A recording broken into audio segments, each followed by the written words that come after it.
السلام علیکم ورحمۃ اللہ وبرکاتہ۔ بیوی اگر صاحب نصاب ہے تو اس پر خود قربانی کرنا واجب و ضروری ہے۔ اس کی طرف سے شوہر پر قربانی کرنا واجب و ضروری نہیں۔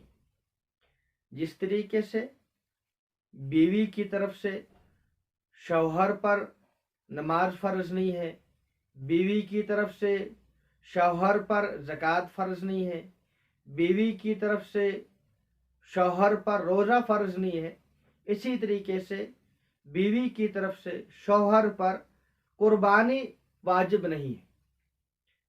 اگر بیوی قربانی نہیں کرے گی تو وہ خود گنہگار ہوگی، شوہر گنہگار نہیں ہوگا۔ اور اگر شوہر نے بیوی کی طرف سے واجب قربانی ادا کر دی بغیر اس کی رضامندی کے تو قربانی ادا نہیں ہوگی۔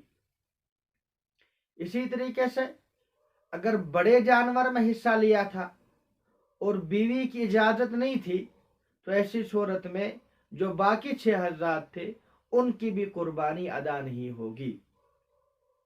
ہاں، اگر نفلی قربانی تھی، بیوی صاحب نصاب نہیں ہے، تو ایسی صورت میں اگر شوہر نے بیوی کی اجازت کے بغیر قربانی کی تو قربانی ادا ہو جائے گی۔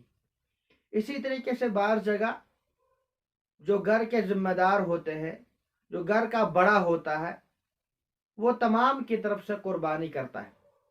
ایسی صورت میں اگر انسان بیوی کی طرف سے قربانی کرے اور یہ وہاں پہ معمول ہو، اس گھر میں ہر سال جو شوہر ہے وہ دوسروں کی طرف سے قربانی ادا کرتا ہے اور بیوی کے علم میں ہے کہ شوہر میری طرف سے قربانی کر رہا ہے، تو ایسی صورت میں قربانی ادا ہو جائے گی، کیونکہ بیوی کے علم میں ہے اور وہ خاموش ہے۔ اس کا مطلب یہ ہے کہ وہ راضی ہے۔